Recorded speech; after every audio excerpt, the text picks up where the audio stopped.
Wakil Sekretaris Jenderal Demokrat Andi Arief kembali menjadi sorotan publik gara-gara cuitannya di akun Twitter.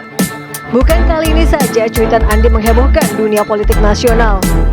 Masih segar diingatan kita soal istilah Jenderal Kardus.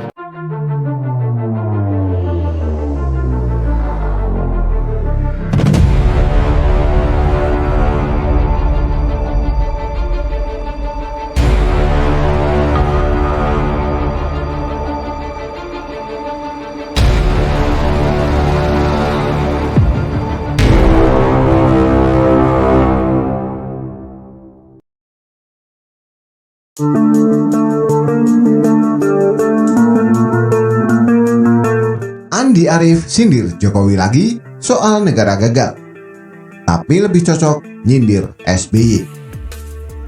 Ditulis oleh X Hardy. Mari kita bahas sedikit tentang Andi Arief. Sebenarnya dulu dia pernah di video secara ngawur dan licik soal Anies akan ditangkap dalam sebuah narasi Anies akan dijegal supaya tidak bisa jadi calon presiden. Tapi sampai sekarang tidak ada kejelasan. Hanya dengan klarifikasi simsalabim, masalah seakan beres seolah tidak pernah terjadi. Sekarang dia memberikan sebuah komentar mengenai pemerintahan Jokowi. Dia menilai Indonesia terancam menjadi negara yang gagal. Dia agak pesimis Presiden Jokowi bisa berbuat banyak dalam 2 tahun ke depan. Apa yang bisa dilakukan Pak Jokowi di sisa kekuasaannya? Membawa Indonesia terbang sudah tidak mungkin. Bahkan makin terancam jadi negara gagal, katanya lewat Twitter. Dia mengatakan tidak mudah bagi Jokowi untuk meninggalkan kesan baik setelah melepas jabatannya. Persiapkan saja soft landing. Itu pun tidak mudah. Memaksakan partai-partai ikut maunya pribadi, jelas ilusi, katanya. Negara gagal. Gagal dalam hal apa? Di saat negara lain sudah ketar-ketir masuk resesi, Indonesia masih bisa bertahan dengan baik hingga detik ini. Ekonomi bergerak, jalanan macet, usaha tetap ramai. Tiap kali keluar varian mobil dan motor terbaru, banyak yang langsung serbu. Laris manis hingga ada yang harus inden entah berapa bulan.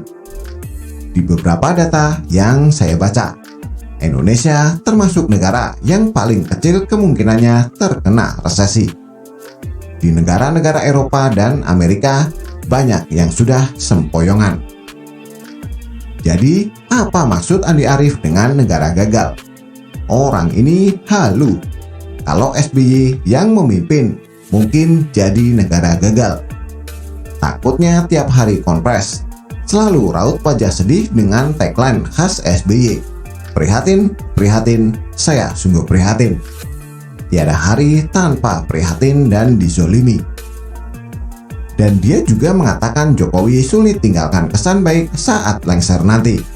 Hahaha.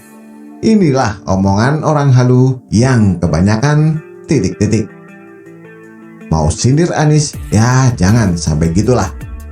Demokrat mau koalisi dengan Nasdem yang mengusung Anies. Bahkan AHY terkesan mengemis dan merengek agar ditunjuk sebagai cawapres. Anies baru cocok disebut meninggalkan jejak tak bagus saat lengser. Baru seminggu, pejabat Gubernur Heri Budi Hartono menjabat. Banyak yang sudah kepanasan. Banyak kebobrokan Anies terbongkar dengan mengenaskan. Dalam istilah saya, panggung politik dan pencitraan Anies selama 5 tahun langsung dibuldoser oleh Heru di awal-awal menjabat. Perlu diketahui, kehebatan seseorang itu tidak teruji saat berada dalam situasi yang bagus. Saat SBY menjabat, situasi politik dan ekonomi global cenderung baik, bahkan sangat baik. Wajar ekonomi saat itu meroket, meski sebenarnya tidak meroket jika dibandingkan dengan pertumbuhan ekonomi negara lain yang jauh lebih gila-gilaan.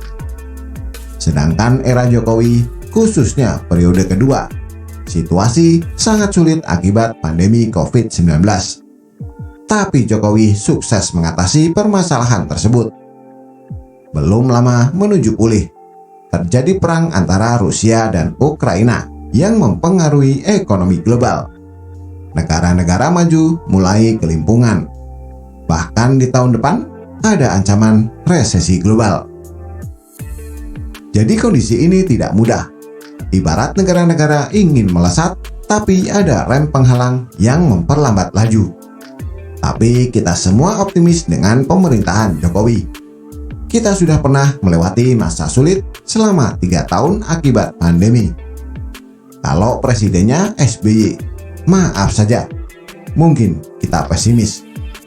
Presidennya saja tukang prihatin, raja prihatin dunia. Pemimpin sedih, rakyatnya gimana gak ikut pesimis? Andi Arief harusnya ngaca. SBY juga meninggalkan kesan yang jauh lebih buruk. Tidak percaya? Silahkan adakan survei besar-besaran. Tanyakan kepada responden, sebutkan satu kata yang menggambarkan SBY. Saya yakin hampir semua akan menjawab mangkrak, ngakak guling-guling. Di posisi kedua mungkin kata prihatin. Itu adalah fakta tak terbantahkan. Candi Hambalang adalah salah satu bukti yang megah dan masih tegak berdiri sampai sekarang. Coba lihat meme-meme SBY. Pasti ada kata prihatin. Ini label yang kalau dalam istilah marketing sangat buruk. Asosiasi negatif. Selain itu, Drone Emprit juga menyebut bahwa AHY paling banyak dibicarakan secara negatif. Belum jadi cawapres saja, sudah kena hajar dan kesannya buruk.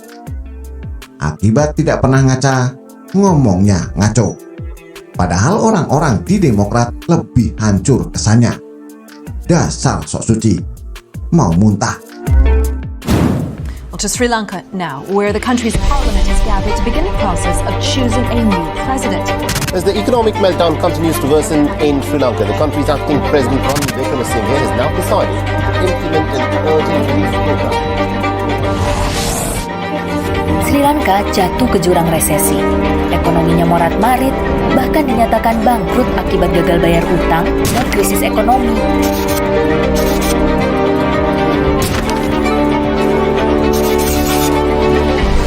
Mungkin ada yang pesimis Indonesia akan bernasib sama dengan Sri Lanka.